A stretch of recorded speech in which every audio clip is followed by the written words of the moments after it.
Co všechno Apple představí v roce 2026? Apple má před sebou jeden z nejnabitějších roků za poslední dekádu. Letos to nebude jen o drobných vylepšeních. Přijde totiž i několik zásadních novinek. Z těch největších se mluví například o levném MacBooku a prvním skládacím iPhoneu. V popisku tohohle videa najdete časovou osu, takže si můžete přeskočit na téma, co vás nejvíc zajímá. Pojďme se podívat, co by teda Apple měl v roce 2026 představit. Na úvod bych se vrátil k lednu, kdy Apple už stihl uvést dva produkty. Prvním lednovým produktem je AirTag druhé generace. Vylepšení u něj jsou následující. Až o 50% delší přesné hledání díky novému UVB čipu a hlasitější reproduktor. Nicméně pro plné využití funkcí potřebujete iPhone 15 a novější. Druhým lednovým produktem je Apple Creative Studio. Předplatné, které sdružuje kreativní a produktivní aplikace od Apple. Najdete v něm aplikace, které byly dosud dostupné za jednorázovou platbu v řádu několika tisíc, jako třeba Final Cut Pro, ale taky kancelářský balíček, který byl dosud naopak zcela zdarma. Nebojte, Pages můžete nadále používat. Creative Studio přidává funkce navíc. Balíček mi přijde jako fajn volba třeba pro začínající tvůrce, protože má násobně nižší cenu jak Adobe Creative Cloud.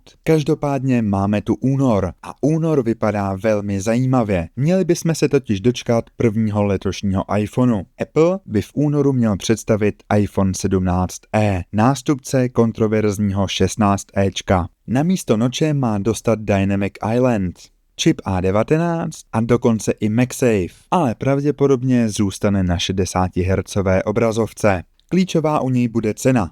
Pokud začne kolem 17 000, jako v loni 16e, nebude to mít jednoduché. Spolu s iPhonem 17e se očekávají i nové iPady. Základní iPad by měl přejít na čip A19.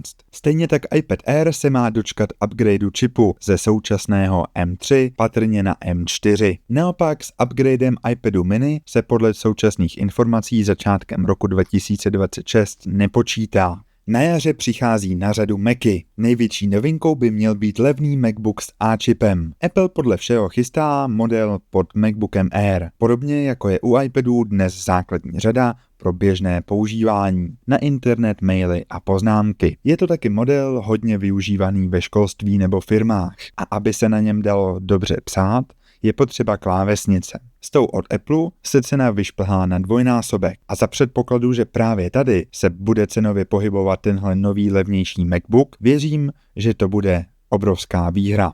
Dále se dočkáme upgradeů těch nejzásadnějších počítačů pro běžné uživatele, a to MacBooku Air a Macu Mini. MacBook Air se posune z čipu M4 na M5, Mac Mini dostane pak M5 a M5 Pro. A samozřejmě i MacBooky Pro se dočkají vylepšených procesorů v podobě M5 Pro a M5 Max. Následně by se měl dostat na produkty pro chytrou domácnost. V tomhle sektoru máme už několik let Apple TV a HomePod. Oba tyhle produkty by se měly dočkat nových verzí, ale to nejzajímavější, o čem se spekuluje, je Apple Home Hub. Jak název napovídá, měla by to být taková ovládací jednotka chytré domácnosti. WWDC 2026 v první řadě znamená softwarové novinky, tedy iOS 27, macOS 27, iPadOS 27, watchOS 27, tvOS 27 a visionOS 27. Pak samozřejmě hardwareové novinky pro vývojáře a tvůrce, tedy Mac Studio M5 Max a Ultra a po dlouhé době asi i nové displeje v podobě vylepšeného Studio displeje, ale i pro displeje XDR, čímž už zavíráme první půlku letošního roku. V rámci letních prázdnin to nevypadá na žádné novinky a dostáváme se tak k září 2026, kdy by mělo přijít to, co všichni očekáváme. Nové iPhony a pravděpodobně potvrzení toho, že Apple mění rytmus. Levnější modely iPhoneů budou od teď na jaře a ty prémiovější na podzim. To znamená, že žádný základní iPhone 18 v roce 2026 neuvidíme. V září by se totiž mělo dostat na iPhone 18 Pro a 18 Pro Max, které dostanou konečně menší Dynamic Island, variabilní clonu u fotoaparátu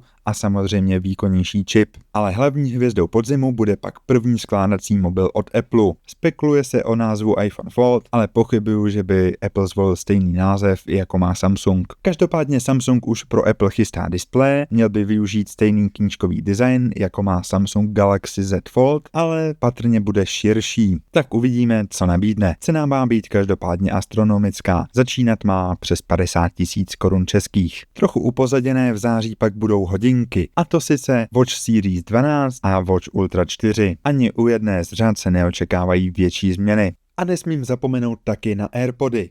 Spekuluje se o nové generaci AirPodů Pro, které by měly obdržet senzory nebo snad dokonce kamery, což by z nich činilo lepšího pomocníka při asistenci. Mohly by rozeznávat gesta, pomáhat při navigaci a tak podobně. Jelikož se aktualizace AirPody Pro dočkaly v loni, osobně spíš očekávám 5. generaci klasických AirPodů. Potažmo se jednu dobu hodně mluvilo o levných AirPodech s cenou pod $100, řekněme tedy pod 2000 korun českých. Věřím, že spoustě lidem by udělali AirPody v téhle cenové hladině radost, ale nezapomínejme, že pod Apple spadá taky značka Beats a řekl bych, že tenhle segment spadá právě pod ně. Mají tam například Beats Flex, což jsou de facto AirPody první generace, ale určené na běhání.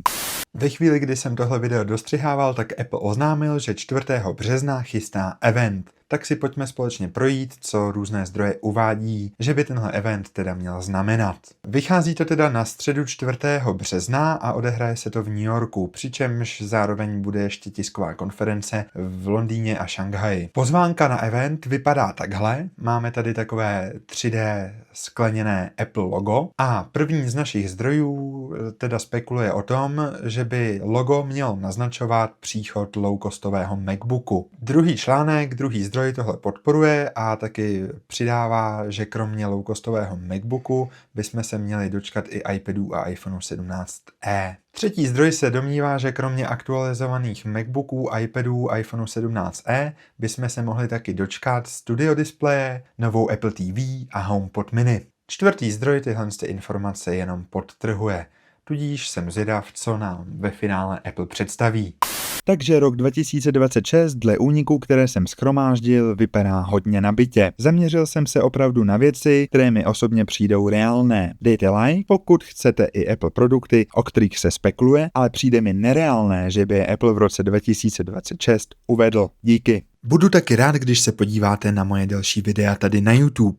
Najdete tu třeba návod, jak zjistit počet cyklů baterie i na starších iPhonech a iPadech, které to ještě neukazují přesně v nastavení, tak jako ty nejnovější modely. Krátké návody a tipy najdete taky u mě na Instagramu, kde se teďka blížíme 3000 sledujících, tak nezapomeňte dát follow. Myslím, že bychom nějaký budoucí milník mohli oslavit třeba nějakou soutěží. Krátké návody a tipy najdete taky u mě na TikToku. Tam budu stejně tak rád, když mi dáte follow. Díky moc a těším se u dalšího dlouhého videa.